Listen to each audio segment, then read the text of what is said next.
l'agriculture de l'UMOA, Monsieur le Président de la CPF, Madame la Présidente du Collège régional des femmes du MOPA, Messieurs et Mesdames les représentants des partenaires du MOPA, Messieurs les administrateurs du MOPA, Mesdames et Messieurs les délégués des différents collèges, femmes et jeunes, Messieurs les appuis techniques, Messieurs et Mesdames les appuis techniques des plateformes et du MOPA, chers amis de la presse, chers appuis traducteurs, Mesdames et Messieurs, il me plaît, au nom de l'ensemble des participants ici, et particulièrement au nom des membres du conseil d'administration du MOPA, pour vous remercier sincèrement d'avoir passé ce long temps ici, non seulement pour le conseil d'administration, mais également pour l'université paysanne.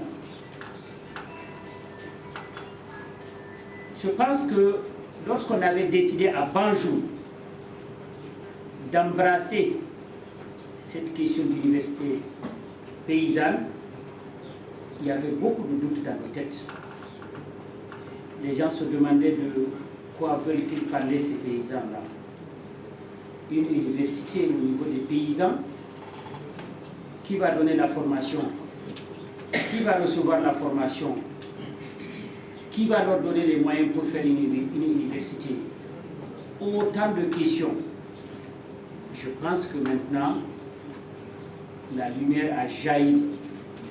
Nous avons pu découvrir la capacité de nos experts, la capacité de notre secrétariat, de nos appuis techniques, à démontrer qu'il est possible de former les gens à moindre frais. Il est possible de capitaliser des expériences qui existent. Il est aussi possible de démontrer comment on puisse aller vers le développement. Parce que le développement, sans le renforcement de capacités humaines, va être extrêmement difficile. Je mesure la cohérence qu'il y a avec la volonté politique du MOPA et ces événements que nous organisons. Donc, je peux dire que nous ne sommes pas trompés et que nous sommes en phase avec notre plan stratégique. Je mesure également tout ce qui a été donné en termes d'expertise qui va non seulement renforcer la capacité des leaders à conduire les plateformes nationales, mais également ce leadership féminin que nous avons pu renforcer. Parce que, comme on le dit, quand vous voyez un monsieur crier, dire que lui ça va, c'est parce qu'au niveau de sa famille, la femme a pu faire son travail. Je pense que les organisations paysannes et les producteurs que nous sommes, sans les femmes, il va être extrêmement difficile de pouvoir développer notre réseau, développer notre mouvement. S'agissant de la jeunesse, j'ai écouté avec beaucoup d'attention le message qui m'a été transmis, le message lancé aux leaders que nous sommes. Nous allons nous organiser pour que nos enfants ne meurent plus en pirogue, pour qu'on puisse effectivement installer nos jeunes au niveau du secteur agricole, dans le milieu rural, mais aussi avec beaucoup de conditions, parce que sans ces soutiens, il va être extrêmement difficile de pouvoir vivre dignement avec les autres jeunes en milieu rural. L'Europa va essayer de développer toutes les stratégies possibles pour effectivement renforcer la capacité des jeunes, mais aussi de leur doter des moyens nécessaires pour produire suffisamment, produire en quantité, produire en qualité, mais également entreprendre d'aller vers le marché et devenir des entrepreneurs agricoles. Monsieur le commissaire, je crois que c'est avec moi que vous avez entendu le message. Alors je pense qu'avec vous, nous allons faire un long chemin, surtout que vous êtes en train de vouloir développer les filières, vous êtes en train de vouloir développer l'agriculture.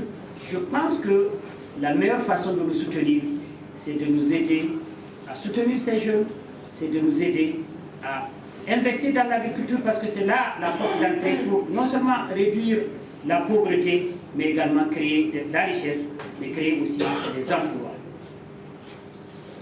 C'est le lieu aussi pour moi de vous dire, nous avons appris.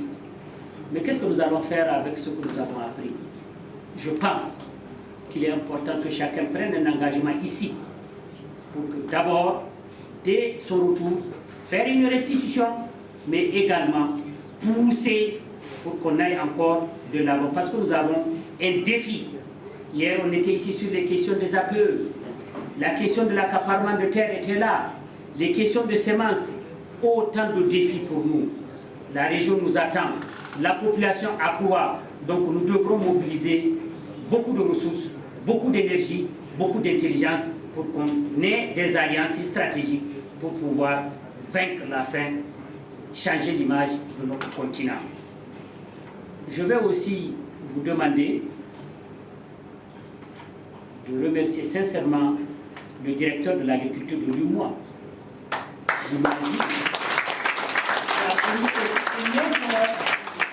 pour sensibiliser le commissaire qui est déjà convaincu pour que main dans la main, je pense véritablement que nous allons œuvrer pour développer notre agriculture, pour développer notre partenariat, en renforçant le lien qu'il y a déjà entre nous, parce que j'annonce déjà que l'UMOA nous finance à hauteur de 100 millions par an, et que peut-être d'ici l'année prochaine, on aura encore d'autres opportunités qu'on va saisir au niveau de l'UMOA. Donc merci monsieur le commissaire, et c'est le lieu aussi de remercier la CPF qui a facilité le travail,